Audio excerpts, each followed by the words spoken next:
don't, and Muslims either.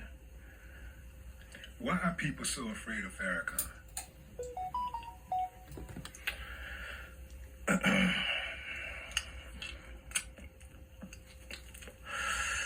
Well, if you had the ability to control the black people on this planet, there isn't anything that you couldn't take, dismantle, destroy, or interrupt if you could mobilize black people. And so part of the ops agenda, part of their modus operandi, is to find out which one of you niggas is a potential leader. And if you are, then we begin a work of progress on your life, which will make people get off of that. It's a part of it, as much as in any defense, you trying to figure out which way this dude is likely to go so I can rip that ball. It's the same. Yeah. Farrakhan is a polarizing individual. A lot of people really, I do believe, don't really understand him. I think that there are people who gets the message. This is what frightens them, is because they know, as you alluded to, they know what he's capable of doing. You know, uniting black people and guiding and leading black people in the right way. There's not been a successful one of those yet. So just like if you're a rapper, any rapper can get hit. Yeah, we don't have we can go through 300 years of history and look for all the black people that fit the description you just said. They never make it. Yeah, which is why I believe that they should stop trying to make it. I really do believe that, it's each one reach one, teach one, but the leadership is in yourself. Like, all of us are capable. Well, not all of us, but many of us are capable of being a leader.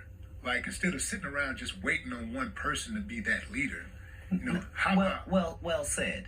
Well said. But in real time,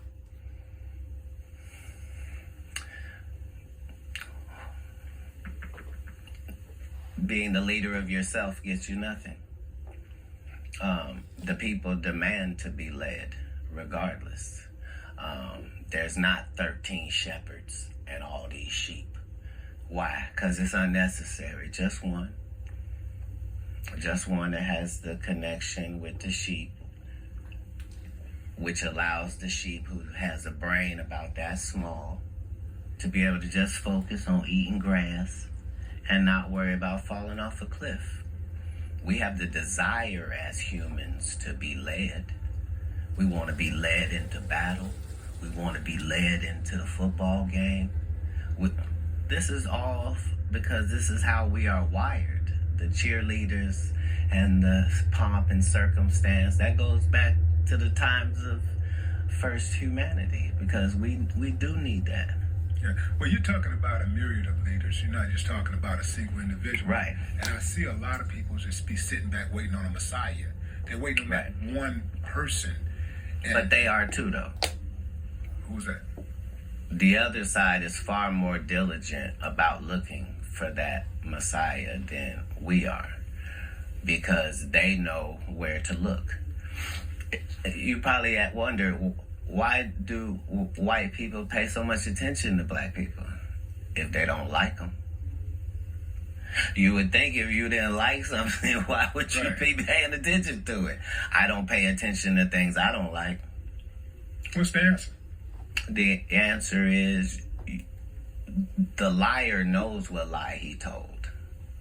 You see what I'm saying? So even if I made it deceitful and I made you think that the answer is over here, but the answer is really over here, I'm still going to be looking over here. Me, the one that tricked, because I know this is the right answer. Black people have lost their identity, but our oppressors have not lost our identity. That's just why they chopped those noses off of the Pharaoh and the Sphinx in Egypt in the first place is because without this nose, we can tell you this is whoever it is. But with that nigga nose, it can only be niggas. Why would somebody vandalize a whole face and only vandalize one part? Nobody wanted to knock an eye off or take an ear off or no chins missing. No, just the nose. Because it's a brand. It's a brand. All right, go ahead. You have an uncanny way of thinking outside of the box, and you are very good at breaking things down like you just did. You understand consequences and repercussions very well. Okay. So my question to you is, why are you such a habitual line stepper? Why do you cross that line so often when you know what the repercussions and consequences are going to be? And they're not going to be favorable to you. For example, Right. I saw where you and Suge got arrested, right? You and Suge got arrested. Is that true? Allegedly. Allegedly. Yeah. Allegedly. Okay. Like, and What were we doing? allegedly it had something to do with like some type of photography, a camera or something like that. I'm not sure. I'm just saying this is what I read. I'll tell you the story, Yeah. and Okay. you tell Tell me me, the story. then does that change how you frame this? Okay. So, we have a meeting with a hologram company, which is going to go into a licensing deal on some holograms. This is in Beverly Hills. So now there's a rodeo, and behind that is an alleyway where you park your vehicles. Mm-hmm. That's where we are. Suge has brought his son with him, who's 5 years old. And before we go into this meeting, Suge's son runs behind the dumpster and urinates. And a lady films his penis out, peeing behind the dumpster. And then says, "Oh, I thought that was Katt's kid." So yeah, that's what happened. See, man, this is So why understand, we were facing 20 years, Yeah. Suge and I. 20 years for that. And if it wasn't for the fact that this is Beverly Hills and it's all on camera, they had no problem sending us up the river when we couldn't have possibly done what was being said. That lady said that she got jumped on by me. So you see what you just did? You just clarified a huge, misconception about, the events of that evening or whatever. Yeah, but remember, it went to court. Yeah. Like, this isn't just my word. They had to play the video in court, which showed that her altercation wasn't with a man at all. But the trip part about it is that when people print it, when the media, mainstream media put it out there, they don't add that piece. They No, just say, nor do they make a retraction. Right. Nor do they say, "Hey, that thing we told you about that Right. guy, turns out it was nothing." Understand, I got 15 cases that were dismissed.